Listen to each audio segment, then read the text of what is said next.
Estamos de vuelta aquí en Casa Tomada con José Huaz, con quien estamos hablando de su experiencia en la Procuraduría Anticorrupción, esos años memorables que fueron la década del 2000, y con quien vamos a hablar también de corrupción en el Perú, porque diera la impresión, José, que tenemos una sociedad de antivalores donde muchas veces se premia a los corruptos. ¿Tú tienes esa impresión? A veces a mí, por ejemplo, me sorprende que en algunos eventos sociales conocidos corruptos son muy agasajados, en vez de estar arrinconados, digamos, en la reunión, la fiesta, el matrimonio, lo que sea. Definitivamente. Ahora, no es un fenómeno privativo del Perú. ¿Ocurre en otros lugares? Sin duda alguna. Yo ahora estoy en el directorio de Transparencia Internacional, tengo una visión mundial del problema de la corrupción y, por ejemplo, Transparencia Internacional, que es la organización mundial más importante en materia de lucha contra la corrupción, ha definido una nueva estrategia para el 2015 y uno de los ejes centrales es el tema de la impunidad. Y hemos tenido un taller muy intenso donde se ha decidido anteponer el tema de la sanción social a la sanción legal. Ajá. Y creo que esto que está pasando en Brasil, por ejemplo, es sumamente aleccionador, ¿no? Dilma Rousseff entra a un estadio y es abucheada por miles de personas en el estadio. Pelé sale y dice una estupidez, ¿no? Como que hay que preferir el fútbol a la protesta social, y se produce una sanción virtual, ¿no? Miles de personas, pese a que es el rey Pelé, terminan diciéndole que lo que ha hecho es una estupidez. Entonces yo creo que ahora la tendencia, por lo menos la que vamos a promover de Transparencia Internacional, es a evitar que se produzca eso que tú dices, que conocidos corruptos se paseen, ¿no es cierto?, por los medios de comunicación o en la vida social, y además pretendan darnos lecciones de etiqueta, entre comillas, de cómo debe una persona exitosa, entre comillas también, desempeñarse. Me parece una iniciativa valiosa, pero ¿tienen vergüenza los corruptos? Yo creo que sí. Yo creo que sin duda alguna, incluso a veces les pesa más el hecho del repudio social que la propia sanción legal. Lo que pasa es que hay una permisividad que no solamente hace que puedan circular libremente, sino que incluso sean objeto de admiración, de reconocimiento. Ah, este es un señor muy exitoso, y resulta que ese señor exitoso es un vulgar ladrón y delincuente que ha hecho esa fortuna en base a negocios ilegales, empresas multinacionales inmensas, que de pronto se sabe mundialmente que están vinculadas a actos de corrupción a donde van a practicar sus negocios. Y sin embargo no hay una reacción. El problema con la corrupción es que cuando encuentra un entorno donde la anomia social, la no reacción es la característica, inmediatamente se prende y se multiplica sin límites, ¿no? ¿Y se puede cambiar esa cultura, esa actitud? ¿Hay experiencias? Absolutamente sí. Hay experiencias. La última experiencia interesante es la de Botswana. Botswana, un país del África con una tasa de corrupción muy elevada, aplicando una serie de correctivos administrativos y sociales, ha logrado reducir la corrupción a niveles, no voy a decir de países escandinavos, ¿no?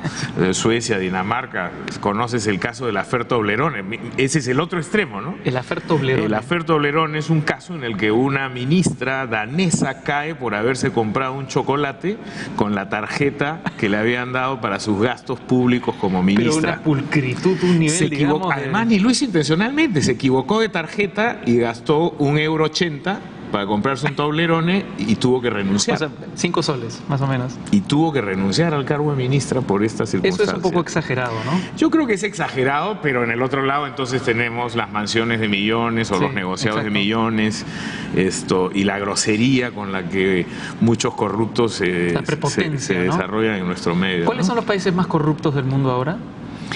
Bueno, en la tabla de la percepción de corrupción de Transparencia Internacional, regionalmente hablando, los países africanos todavía mantienen tasas desmedidas. En la región, Haití y Paraguay han sido los países más altos, pero digamos, haciendo un análisis un poco más, nosotros nos mantenemos en el medio de la tabla hace... ¿Qué número? Más o menos 70.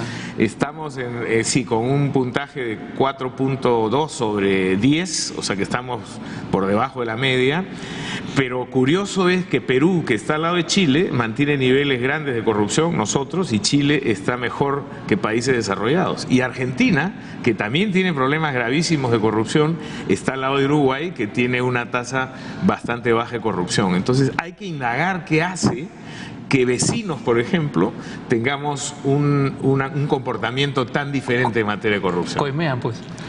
Para salir bien en el índice. No, no creo. ¿Tú te has vuelto a encontrar con algunas de las personas que procesaste durante la época de Fujimori? ¿Te los has encontrado cara a cara? Sí, de hecho, la primera persona que la Procuraduría logró persuadir a un juez de que lo detenga es una persona con la que luego, a raíz de todo el proceso de negociación que tuvimos con él, con la Ley de Colaboración Eficaz, hemos mantenido una relación, no voy a decir de amistad, pero de colaboración en la medida en que esa persona ha proporcionado información importante y en algún momento me ha pedido ayuda porque su proceso se estancaba. Pero, digamos, esa ha sido una salida positiva, ¿no? Después, la verdad, debo decir que del 2000, que es que yo asumí esta posición, el 3 de noviembre del 2000 a la fecha, no me he encontrado, por lo menos yo no he sido consciente de haberme encontrado con gente que ha tenido una actitud negativa hacia mí, con lo cual presumo que no me los he cruzado en la calle, por lo menos, ¿no? Ajá. ¿Para ser procurador hay que ser muy peleón? Para ser penalista hay que ser peleón. Dice que donde hay dos penalistas ya se están peleando, ¿no? Yo creo que hay que tener una cierta vena de litigiosidad interna.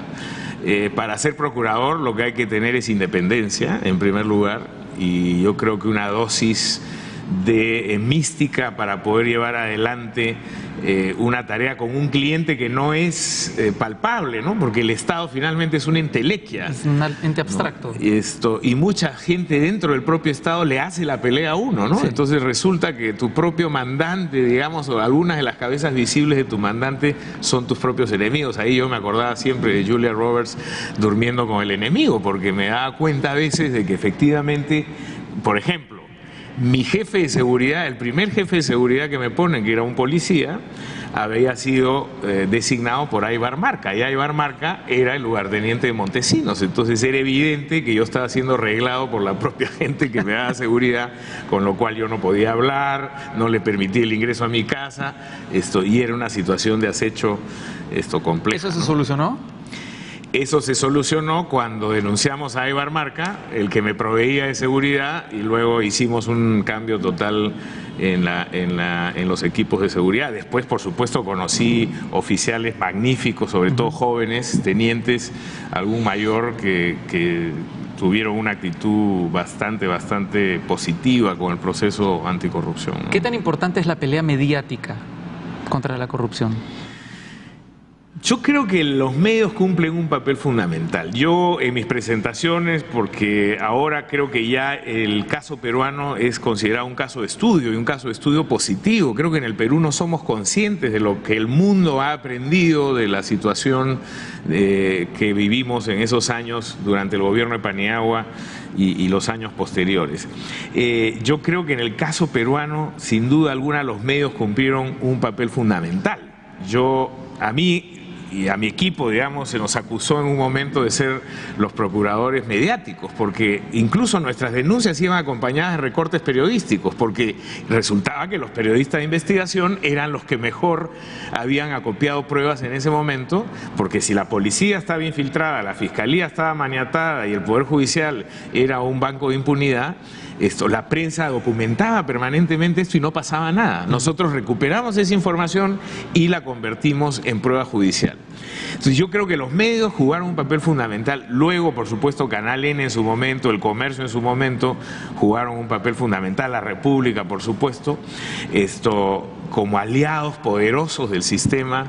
Yo creo que ellos fueron la voz de quienes estábamos en ese momento tratando de llevar adelante este esfuerzo y se convirtieron de alguna manera en nuestros protectores, porque después empezamos a recibir ataques de todos lados y fueron estos medios los que alertaron.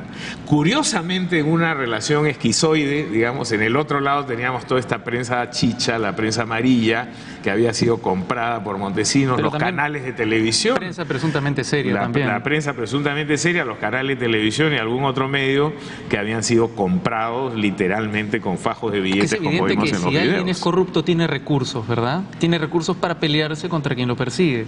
Evidentemente nadie roba para esconder su plata debajo del colchón, y para poder gozarla tiene que lavarla, y para poder lavarla tiene que corromper, si no, eso no funciona. Entonces, la corrupción es un eslabón en una cadena mucho mayor, que lo que busca al final es que el corrupto pueda disfrutar del el producto de su felonía, ¿no? Vista a la distancia esa época, los años 2000 y la década del 90, ¿qué tan frágil es la memoria?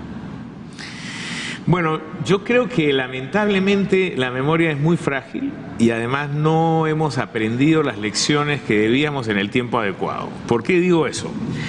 Cae el gobierno de Fujimori, el gobierno más corrupto, donde una organización criminal se tomó el Estado. ¿En cuánto se calcula los robos cometidos en esa época? No hay una cifra seria. Nosotros en la Procuraduría siempre hablábamos de 600 millones. Alfonso Quirós, en este libro de Círculos de Corrupción, habla de 6.000 millones, ¿no? Entonces, no hay alguien, un econometrista, que se haya metido a hacer un análisis serio, ¿no? Porque ahí hay distintos parámetros de medición, los dineros de la privatización. Entonces, yo no me atrevería a dar una cifra hoy día. Sin embargo, Fujimori estaba en la lista de los top 10 corruptos de Transparencia Internacional. Pero yo sí creo que en el caso peruano no se han aprendido todas las lecciones, y prueba de ello es que pasa el gobierno de transición, ingresa el gobierno de Toledo, y a los pocos meses resulta que su asesor personal, este señor Almeida, termina preso en un caso de corrupción, extorsionando a un detenido del Fujimorismo. Por no hablar del Fujimorismo. caso de la suegra, por no hablar de otros casos. Pero digamos, ese menores, es en ¿no? el momento inmediato, es decir, cae Fujimori, viene Paniagua, y de pronto un altísimo funcionario del gobierno democrático que ingresa en un caso de corrupción. Luego viene el gobierno de García, pasan 2 años y un gabinete completo se cae, ¿no? por el famoso Canán y los petroaudios, acusados de corrupción.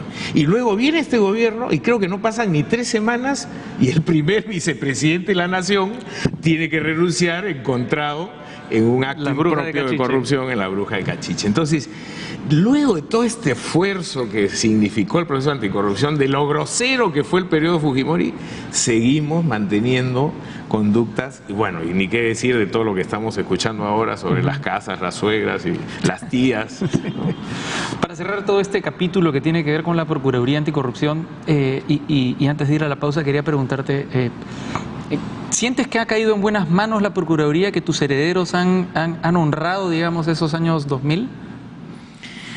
Bueno, sería muy pretencioso sostener que son mis herederos. Yo creo que la Procuraduría ha tenido etapas. Heredó el trabajo de la Procuraduría que fundaste. Luego de mi salida, yo creo que hubieron varios años de una muy buena gestión, pero luego, con el cambio de gobierno, vino para mí claramente una intención de desmantelar la Procuraduría. Esta cayó, se le redujo el personal, se le recortó el presupuesto, habían procuradores que no hablaban, que nadie sabía quiénes eran, ¿no? Y precisamente el que terminó siendo vicepresidente renunciante era el vocero de la Procuraduría en ese momento, que se arrogó además la extradición de Fujimori como si hubiera sido su logro personal. Claro. Pero ahora creo con esperanza que la nueva Procuraduría, la gestión de Arbizu y el equipo que tiene, está haciendo un trabajo muy interesante. Han recuperado todo el debate sobre las reparaciones civiles, por ejemplo, y me parece que están en la línea correcta. Obviamente es un equipo que tiene que cuajar todavía, ¿no? Tienen poco tiempo en la gestión, pero me parece que los intereses del Estado están en buenas manos nuevamente, ¿no? Vamos a hacer una pausa, como lo dije, y quiero volver para hablar de otros temas que no tienen que ver con el personaje público de José Ugaz, que tienen que ver con la docencia y con esta vocación que ha aparecido hace poco, que es la actuación. ¡Qué miedo! Vamos a volver con José Ugaz después de la pausa aquí en Casa Tomada.